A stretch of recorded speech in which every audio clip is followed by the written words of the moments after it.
So there we go. We started a track. I can stop it recording by hitting.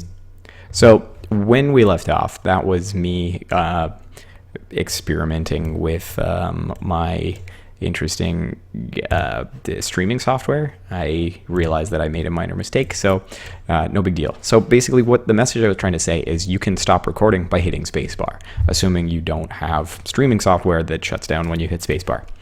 That was my fault. So that is my first track. Hilarious. I'm just going to keep making that joke, so please be aware. Now, if I want to add a second track to my recording, all I have to do is, end my original recording and press record again, and it's going to set me up with a brand new track, which is hilarious. So this is me in track number 2. Now I can mute track number 1 just by pressing that mute button, or I could press solo to this one, but that allows me to keep talking.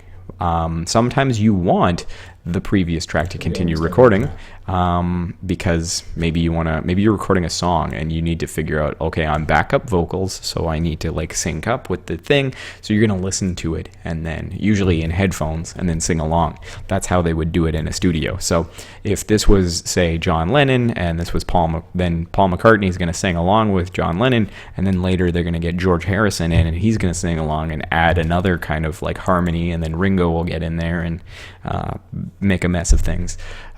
Sorry, Ringo fans. And you can do really interesting things with a good microphone and simple multi-track recording software like this. But you're probably not going to do that too much. If you do add a second track, you're just going to be adding things like sound effects or music, a theme song. If you wanted to play along with the guitar, you could do that. It could get really interesting. I did originally try humming along to my talking and it sounded terrible. What you probably don't want to do is what we've got here, which is 2 voices talking at the same time. That's really going to be sloppy. Listen. So this is me in track number 2. Now, the audience would kind of get annoyed and go a little crazy trying to filter what the hell everyone's talking about. I apologize. What the heck everyone is talking about. So you probably don't want to do that. So I'm just going to delete this one. But what you can do, let's say that you're all talking and one of you makes a great joke and everyone's laughing. So if you were all in separate rooms and one of you starts laughing, you could go and, go to your multi-track and then go back and cut out the laughter. Let's say, ha ha ha ha ha ha ha, how annoying. Great. So I'm laughing along and this person, so let's pretend we were all, this guy and this guy were in different sound booths, I could go and cut out his laughter and then it's not going to get in the way and, problem solved. Or I could silence him or any number of different things. Cool. Or maybe I make a big mistake and I stumble and I want to tidy it up. You can just highlight and hit backspace or delete and it's gone. If you want to be more precise, you can zoom right in. So you hold the control key and you use your mouse wheel to zoom, as I hope you know by now, but if you don't, that's how it works. If you're using a Mac, it's going to be different, of course. So there, I can zoom in. I can zoom in really, really fine and just cut out, a hiccup or whatever to sound super professional, but you're probably not going to need to do that at this point. You might do it someday in the future if you're getting really fancy and technical, but you just need to have the basics at this point. This isn't broadcasting class, although I wish it was. Great. So let's delete track number 1. We've got, oh man, that joke it's never going to get old. So here is track number 1. I would maybe record track number 2 with some music, and then it sounds really lovely and it's crisp and it's nice.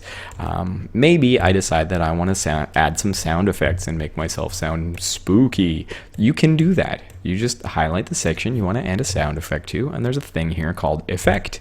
Ooh. So I'm going to add reverb to myself. I really love reverb. It's really kind of fun. You get to pretend you're in a gigantic room. So I'm going to crank up the size of my room. It's an 85% bigger room. And then I'm going to hit OK. And let's listen to that sucker. Oh, that's not big enough. We need to add more reverb. Reverb is like cowbell. You can never have enough. Except in your podcast, please do not add reverb to everything. That would be really unbearable and unprofessional. But like maybe you want to like make a big announcement, you can do this. It's going to start. You hit record. And it's kind of neat. So you notice there, it sounds like it's echoing off big walls and all that kind of stuff. You can do things like remove noise reduction. So if you're recording in the school and it's getting really crazy, you could do that. I don't know what vocoder does, but I'm kind of intrigued. I think I know what a vocoder does, so I'm just going to try that. It's going to start.